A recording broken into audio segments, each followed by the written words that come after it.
madaxweynaha jamhuuriyadda Soomaaliland mudane Axmed Maxamed Maxamuud Silaan iyo wafdi ballaaran oo hogaaminayo soo gaaray magaalada Burco ee xarunta gobolka Togdheer ayaa waxa madaxweynaha iyo wafdidiisana ay ku xitimeen deegaanada kala duwan ay ku yaalaan kaamamka laga bilaabayo shidaal sahaminta ee deegaanada gobolada bariga Soomaaliland madaxweynaha Soomaaliland iyo wafdidiisana ayaa waxay soo kormeereen goobaha kala duwan ay ku yaalaan kaamamka iyo sidoo kale qalabka kala duwan lagu bilaabayo shidaal sahaminta deegaanada dalka madaxweynaha jamhuuriyadda Soomaaliland mudane Axmed Maxamed Maxamuud Silaan markii uu ku soo laabtay gudaha magaalada Burco waxa uu si rasmi ah daafuray munaasabad ballaaran oo lagu daafurayo shidaal sahaminta gobolada bariga Soomaaliland gaar ahaan gobolada Togdheer iyo sidoo kale Saraar munaasabadani ballaaran ee lagu daafurayo oo ka qabsantay hotelka Cafe ee magaalada Burco ugu horeyntii buu halkaas hadal ka soo jeediyay mas'uuliyiinta maamulka gobolka Togdheer iyo kuwa degmada Burco waa ilaahay mahadi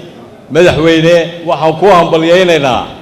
mashruucan iyo mashaariicda kale ee dalkan aad u horseeday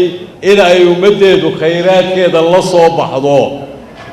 adiga ka hor lama helin madaxweyne ku dhiirada ama xukuumad ku dhiirata inay ummadani wixii ay intifaacsan lahayd ee ay kaga bixi lahayd baahidan madaxweyne ku dhiirada waan ku hambalyeeynaa waana soo dhaweynaynaa cid kasta oo ku hawlan waana u mahad celinaynaa mar saddexaad iyo mar afraadba soo dhawaad baan leenahay annaguna wax laalo waxaanu kala xariirnaa ma jirto waqtiga lagu soo beegmay waqti abaar weeye oo gobolada nimka uu ka soconayo sahaminta shidaal ee Sanaag iyo Togdheer ay xaalad aad iyo aad u adag waxaan leenahay Ilaahay subhanahu wa ta'ala waa mahad iskale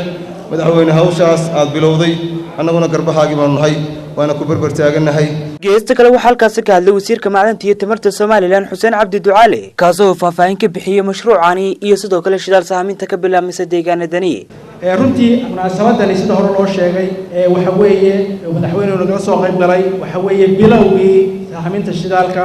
muddo 25 sano ah waa mashruucii ugu horeeyay intaynu dalkeena xurgurnimada la soo noqono aynu bilowno shaqo caynkan oo kala ah oo ay maalinka maanta ka tahay muxuu ahaayay hormood wasaaradda macdanta iyo tamarta mashruucan maanta aynu daafuray madaxweynuhu daafuray waxa la yiraahdaa seismic waxa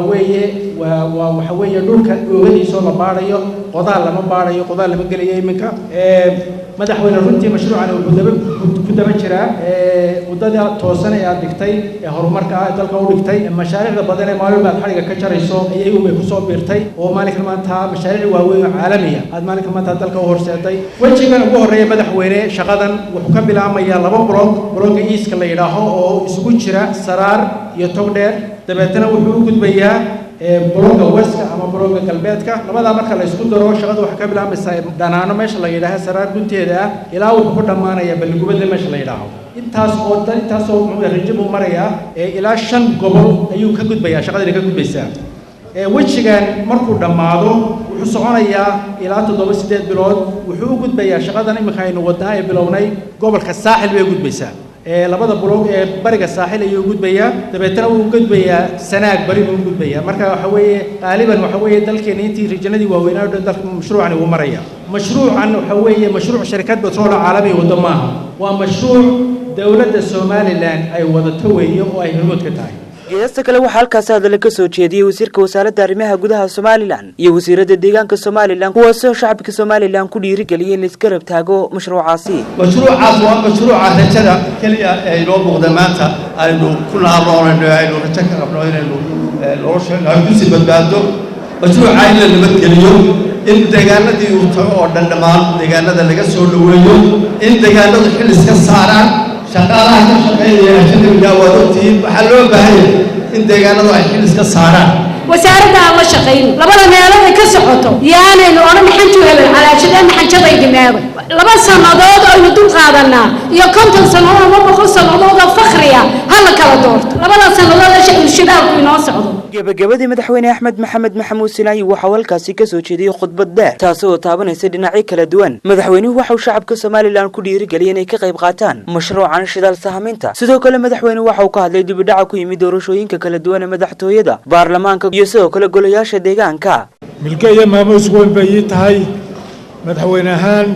inaan idin kala soo qayb galo xafladda lagu daafurayo bilowga sahaminta shidaalka dalka mashruuca sahaminta shidaalku wuxuu si rasmi ah uga bilaabay gobolka Saraar iyo Togdheer waxaana uu gudbi doonaa gobolada Daadbareed Maroodijeex Hawd iyo Sanaag anigoo munaasabadan ka faa'iideysanaya waxaan jecelahay halkan uga mahad celiyo dhammaan bulshada ku dhaqan gobollada ka socda sida diirada ay u soo dhaweeyeen si gaar ah waxaan ugu bogaadinayaa waayeelka iyo waxqaradka sida hagar la'aanta ah isu barbar taagay barnaamijka saaminta shidaalka ee ka socda deegaamada qaar mudanaalaye marwooyin khayraadka iyo nimcooyinka kala duwan ee aadamaha qaybiyey waxay ka mid yihiin ayaanka iyo nasiibka la isdheeryahay sidaa darteed waxaa lagama maarmaana inaynu ogaano wixii qadarka alle aynu qayb u helnay iyo wixii qaniimad dalkeenu hodan ku yahay haddaba sina ugu gaadhno arrimaha waxaa laynooga baahan yahay inaynu la nimaadno tala adag tawfiiq wanaagsan iyo taabulsho weyn waxaanu nahay xukuumad bisil oo ay ku duugan tahay dulqaad dadwad waayo aragnimo iyo waayeelnimo sidaa darteed waxaan soo dhaweynayaa dhaliilaha dhabta ah ee runta ku dhisan iyo toosinta wax lagu dhisayo maamulkayga loo soo jeedinayo waxaan u digayaa cid kasta oo isku dayda inay abaabusho khalkhal iyo rabshado lagu waxyeeleynayo amniga nabadgelyada iyo midnimada ummadda Soomaaliland mudanaaliye marwooyin sida la wada socono dib u dhac ayaa ku yimid doorashooyinkii madaxtooyada ee inoo qorshaysnayd 28 bishii 3 2017 oo maanta ay naga xigto 2 casho xaqiiqdii aad baan uga xumahay dib u dhac ku yimid doorashooyinka madaxtooyada golaha wakiilada iyo golayaasha deegaanka madaxweyne ahaan ma jiro cid iga jeclayd in doorashadu qabsato xilligii loogu talagalay ise iimahayo inaan kursiga sii fadhiyo waqti ka baxsan muddadii xilaalkii ay doortay mansabkan aan qaranka u hayaa waxaan ku imid si maamuus leh waxaan jecelahay kaga tago si sharaf iyo xaraga leh waxaan shaqadayga u cadeynayaa in arrintan aadan ku iman xeelad siyaasadeed iyo xukuumaddeeda oo ka dambeysay dib u dhacna waxaa keenay abaarta ba'an ee nagu habsatay muddo kordhintani waxay ka mid ahayd go'aamadii igu adkaa shakhsi ahaan ay soo maray muddadii aan talada dalka dalwareerka ka ahaa anigoo arkaya duruufaha adag ee dadkayga haysta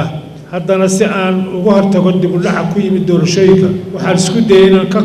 qanciyo madaxda xisbiyada qaranka in la isku maareeyo gurmadka abaaraha iyo qaybinta kaadhanka diiwaangelinta codbixiyayaasha iyo qabsoomidda doorashooyinka hase yeeshee waxaa iga hor yimid labada xisbiya mucaarad wadani iyo ucid oo ku adkaystay inay doorashada dib loo dhigo muddo 6 bilood ah tala wanaag tawfiiq iyo tanaasul waa wixii aynu ku caanamaalay ummad ahaan sidaa daraaddeed nin nacab iyo nin jecelba waxaa madaxdii qaranku markaan ku marti qaaday madal loo leeyahay la gaadhay isfahan iyo heshiis qaran taasoo dib u dhig ku samaynaysa doorashooyinka madaxtooyada muddo 6 bilood iyo 10 maalmood ah allaha abaanta naga jabi allaha tubta toosan lagu hanuuni allaha ma dooran kara adigu noo doon allaha boogayaga balcadsu maray allaha tacabka ubadka adduunka iyo aradka intaba noo islaaxi aamiin aamiin aamiin وخالد بكيلي فوغانارا غورتا ستار تي في برعو